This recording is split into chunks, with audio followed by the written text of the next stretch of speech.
अन्नपूर्णा घर में अकेली रहती है। उसकी उम्र 50 साल है। उसका बेटा सुरेश अमेरिका में नौकरी करता है और वहीं पर एक गोरी मेम से शादी करके बस गया है, लेकिन वो अपनी माँ को पैसे नहीं भेजता है, इसीलिए अन्नपूर्णा बहुत गरीब है। उसके पास सिर्फ एक गाय है, उसका नाम है मालती। अन्नपूर्णा मालती का दूध बेचकर अपना पेट पालती है। सुन मालती, तुझे पता है मेरा बेटा अमेरिका में बहुत बड़ी नौकरी करता है।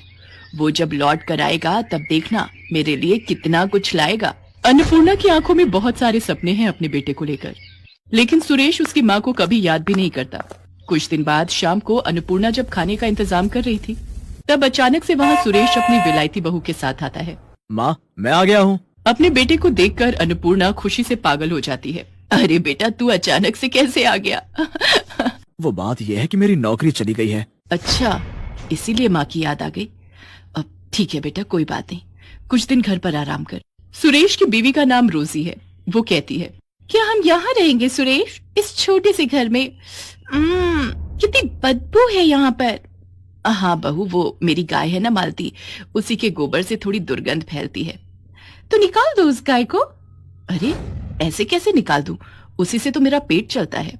सुरेश रोजी को मना लेता है। अन्नपूर्णा उन दोनों को अपना कमरा दे देती है और खुद घर के बाहर मालती के पास सोती है। अगले ही दिन से रोजी हल्ला मचाने लग जाती है। वो सुबह उठकर कहती है, इतनी देर हो गई फिर भी मुझे मेरी ग्रीन टी नहीं मिली, कहाँ है मेरी ग्रीन टी? सुरेश अन्नपूर्णा से कहता है, माँ क्या कर रही हैं आप? मेरी पत्नी विलायती है, उसका ध्यान तो रखना पड़ेगा ना। ठीक है बेटा, मैं अभी बना देती हूँ। लेकिन अन्नपूर्णा को ग्रीन टी के बारे में कुछ भी नहीं पता है। वो मालती के ताजे ताजे दूध से चाय बनाकर रोजी के पास ले जाती है। दूध से बनी चाय देखकर रोजी एक झटके में चाय का कप फेंक देती है। अन्नपूर्णा को बहुत बुरा लगता है। रात को रोजी सुरेश से कहती है, सुनो, मैं ऐसे यहाँ नहीं रह सकती। अरे रोजी, कुछ ही दिन की तो बात है, रह लो ना। नहीं, तुम्हारी माँ गवार है। ये घर तो तुम्हारे नाम पर है ना, इसे बेच दो और चलो किसी अच्छे से होटल में रहते हैं। अगले दिन सुरेश घर बेचने के बारे में अन्नपूर्णा को बताता है। अन्नपूर्णा रोते हुए कहती है, ये क्या कह रहा है बेटा? इस घर में तेरे बापू की यादें हैं। तभी वहाँ गांव के मुखिया चले आते हैं और कहते हैं, हाँ, ऐसे घर कैसे बेच दोगे तुम? तुम्हारी माँ कहाँ रहेगी फिर? वो सब हमें क्या पता, ये घर सुरेश के नाम पर है। हम ये घर बेचकर चले जाएंगे। आप होते कौन हो हमारे बीच में बात करने वाले? मुखिया जी बहुत अपमानित महसूस करते हैं। सुरेश घर बेच देता है और अपनी बीवी को लेकर वहाँ से चला जाता है। वो दोनों एक महंगे से होटल में रहने लगते हैं और इधर अन्नपूर्णा अपनी प्यारी गाय मालती को लेकर रास्तों पर निकल पड़ती है। वो बहुत उदास है और उसकी आंखों में नमी है। ये क्या हो गया भगवान, अब मैं क्या करूं? मेरे खुद के बेटे ने मेरे साथ धोखा कर दिया। अन्नपूर्णा बस दूध बेचती रहती है और उससे जो थोड़े बहुत पैसे मिलते हैं वो उससे अपना गुजारा करती है। वो रास्ते में रहती है। इसी तरह कुछ दिन बीत जाते हैं। मालती एक दिन किसी के खेत में घुस जाती है और घास खाने लगती है। ये देखकर खेत का मालिक मालती को भगा देता है और अन्नपूर्णा को आकर धमकी देता है, देख बुढ़िया, तेरी गाय अगर मेरे खेत में दोबारा घुसी तो मैं इसे मार डालूंगा। कोई उपाय न देखकर मालती एक चाय की दुकान के पास जाती है।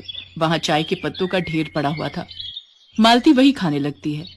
वो बहुत सारे चाय के पत्ते खा लेती है।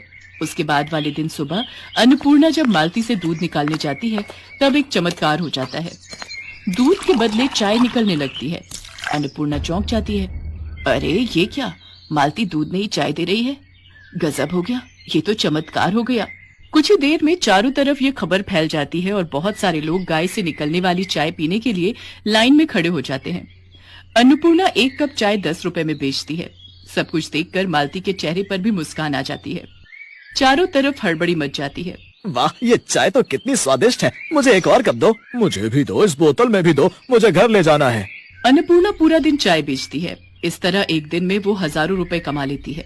हे भगवान, आपका लाख लाख शुक्र है, आपकी वजह से ये चमत्कार हो पाया है। मालती भी अपनी भाषा में भगवान को धन्यवाद देती है।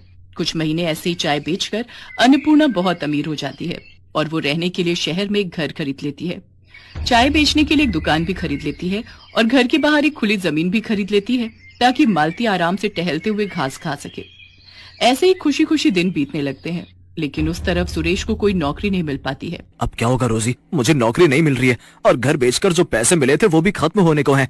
अब हम इस होटल में भी नहीं रह सकते। ये सुनकर रोजी गुस्सा हो जाती है और कहती है, तो फिर तुमने मुझसे शादी क्यों की? गरीब भिखारी कहीं के, शादी से पहले तो कितना कुछ बोलते थे, मगर अब एक होटल का भाड़ा भी नहीं दे सकते। तुम रहो अकेले, मैं जा रही हूँ। जा रही हूँ मतलब? तुम मुझे अकेला छोड़कर कैसे जा सकती हो? मैं एक बेरोजगार इंसान के साथ नहीं रह सकती। मुझे पता था कि तुम्हारे साथ ऐसा ही होगा, इसीलिए मैंने एक बॉयफ्रेंड पटा लिया था। वो मुझे लेने आ ही रहा होगा।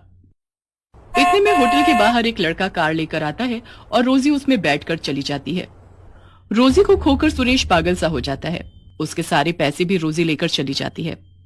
होटल से सुरेश को लात मारकर निकाल दिया जाता है। सुरेश अपने ही मन में कहता है, अब मैं क्या करूं? माँ के पास लौट जाऊं? नहीं नहीं, मैं माँ को अपना चेहरा कैसे दिखाऊं? सुरेश पागलों की तरह रास्तों में घूमता रहता है और भीख मांगकर अपना पेट पालता रहता है। एक दिन घूमते घूमते उसे चाय देने वाली गाय के बारे में पता चलता है, लेकिन उसके पास पैसे नहीं है। वो लाइन में खड़ा हो जाता है और अपनी बारी आने पर कहता है, क्या आप मुझे एक कप चाय दे सकती हैं? मुझे बहुत तेज भूख लगी है, लेकिन मेरे पास पैसे नहीं है। सुरेश को देखकर अन्नपूर्णा तुरंत पहचान लेती है। अरे बेटा तू? माँ, आप? अन्नपूर्णा सुरेश को गले लगा लेती है और रो पड़ती है। सुरेश भी रो पड़ता है। वो अपनी माँ को सब कुछ बताता है। सब कुछ सुनकर अन्नपूर्णा कहती है, कोई बात नहीं बेटा, सब ठीक हो जाएगा, सब कुछ ठीक हो जाएगा, मैं हूं ना। माँ, मैंने आपके साथ बहुत बुरा किया, क्या आप मुझसे गुस्सा नहीं हो? एक माँ कभी अपने बेटे पर गुस्सा रह सकती है क्या? आजा बेटा, ये सब कुछ तेरा ही तो है। हमेशा याद रखना बेटा, माँ तो माँ ही होती है। माँ जैसा प्यार इस दुनिया में कोई नहीं कर सकता। सुरेश रोते हुए फिर से अपनी माँ को गले लगा लेता है। इसके बाद से सुरेश और अन्नपूर्णा मिलकर चाय बेचने लगते हैं। माँ बेटा मिलकर बहुत खुश रहते हैं। सुरेश को माँ की ममता और प्यार की कीमत पता चल जाती है और मालती खुशी खुशी चाय देकर इस परिवार का हिस्सा बनी रहती है।